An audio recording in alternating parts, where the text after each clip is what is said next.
Что вы рассказываете о республике, когда находитесь за ее пределами, в отпуске, в командировке? Очень редко, то, что она расстроилась очень обширно. Строительство, очень много домов построено. Парки улучшились. В общем, преображается город. Цветников очень много. В общем, очень красивый становится город. Очень красивый. Хвастаемся, что мы где живем. Потому что здесь очень хорошая культура, свой язык, потому что не во всех краях есть свои национальные языки. Очень красивые места, природа, люди замечательные, добрые. Есть такая республика Коми. Я думаю, всем известный город Воркута. Скрипкар мало, к сожалению, знает. Ну, не знаю, может быть, уже знают.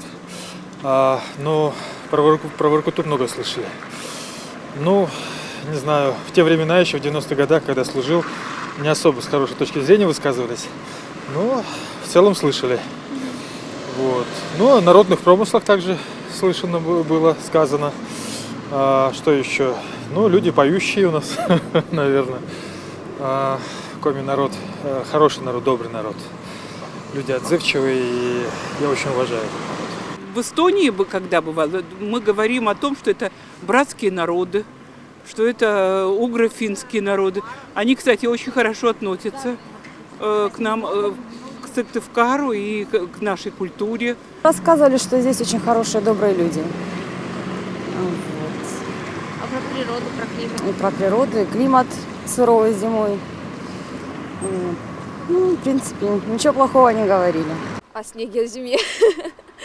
Вот. Что еще не знаю. То, что красивый город, о том, что на самом деле у нас не постоянно минус 30, не постоянно, у нас не тайга здесь. В основном, что здесь очень красиво, что как бы здесь, если там где-то плохо, то здесь бывает намного лучше. Что здесь спокойный регион, невзирая на экстремальные для кое-кого условия бытования. Я имею в виду приезжих людей. Но тут спокойно, нет землетрясений, наводнений, взрывов и террористических актов, в чем я удовлетворена. Какая у нас природа хорошая, все прочее, прочее. Какие люди хорошие, конечно.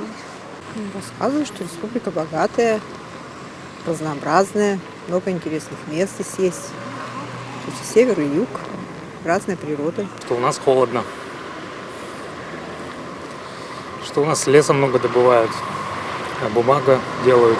Я рассказываю о том, что Республика Коми – это довольно зеленая, довольно холодная и довольно интересная республика, потому что наш край богат не только, в принципе, нашими ресурсами, ну, лесом и так далее, а еще и богатым человеческим ресурсом, потому что из Республики Коми выходят довольно такие образованные и интересные люди, и сколько я встречаю людей за пределами нашей республики, но которые притом приехали с республики, они добиваются успеха, добиваются всего, чего хотят, и это очень здорово. Вот.